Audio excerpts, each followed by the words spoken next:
Bloc 11, la loi d'Ohm. Le courant électrique correspond au déplacement des électrons. Quand le courant est continu, les électrons se déplacent dans le même sens. Lorsqu'on parle du sens conventionnel, on va parler de la borne positive vers la borne négative.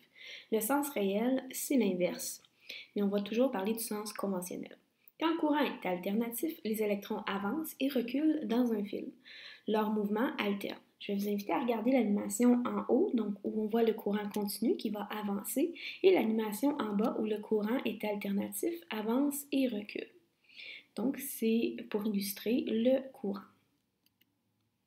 Le courant électrique a trois variables importantes. La première, c'est l'intensité du courant. Elle correspond au nombre d'électrons qui vont passer dans un fil à chaque seconde. Le symbole de l'intensité du courant, c'est I. Son unité de mesure, c'est A. Il faut faire attention de distinguer le I, qui est le symbole, du A, qui est le symbole de l'unité de mesure. L'unité de mesure est donc l'ampère.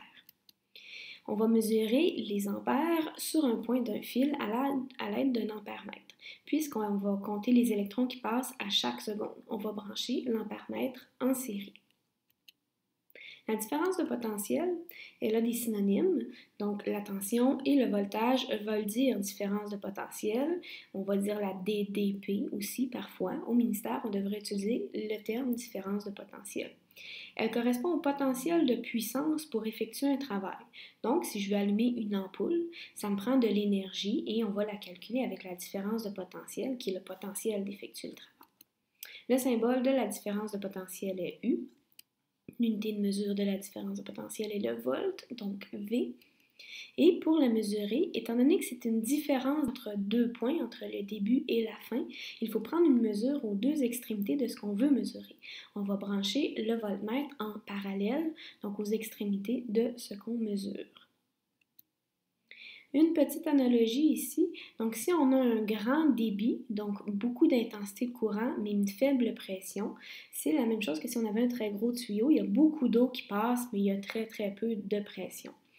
Si on a un faible débit, donc une intensité de courant qui est faible, mais une forte pression, on a peu d'électrons qui passent à chaque seconde, mais il y a beaucoup d'énergie, donc une grande pression, U serait très grand.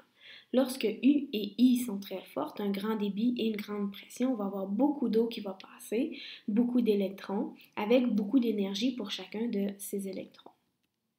La loi d'Ohm, maintenant, va relier ces trois variables-là ensemble. Donc, lorsque les électrons bougent dans un fil ou dans une composante, on peut les mesurer. Elles sont interreliées. Les variables et les unités de mesure qui sont reliées, donc la première variable, c'est I, qu'on mesure en ampères. C'est le courant électrique qui va représenter le nombre d'électrons qui passent dans un fil par seconde. Le U, le volt, c'est la différence de potentiel. C'est le potentiel énergétique qui va être transféré à la composante dont on va prendre la mesure.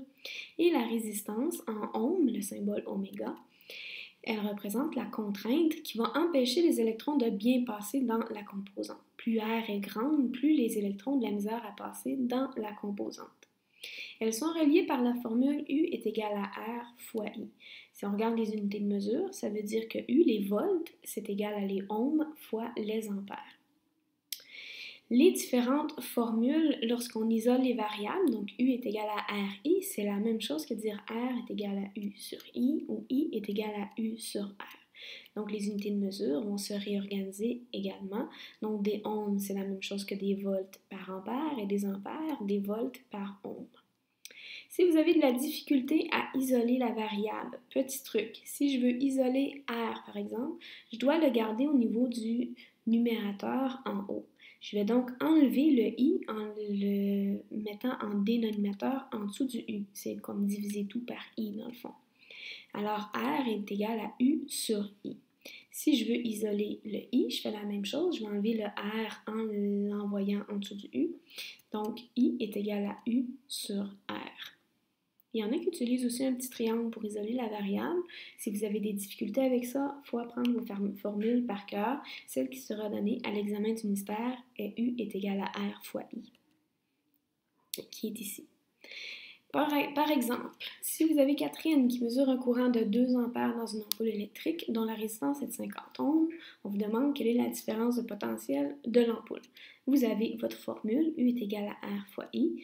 On cherche U, c'est notre inconnu, donc c'est important de dégager vos variables. Le R, c'est la résistance, on cherche le chiffre en ohms, 50 ohms dans le problème. Et le I, c'est l'intensité du courant. Son unité de mesure, ce sont les ampères. Donc, je cherche le numéro les ampères, 2 ampères. Donc, la différence de potentiel est égale au ohm fois les ampères, R fois I, 50 fois 2 ampères. J'ai donc une tension, une différence de potentiel de 100 volts. Deuxième exemple, Joshua veut connaître la résistance d'un moteur s'il est parcouru par un courant de 5 ampères sous une différence de potentiel de 220 volts.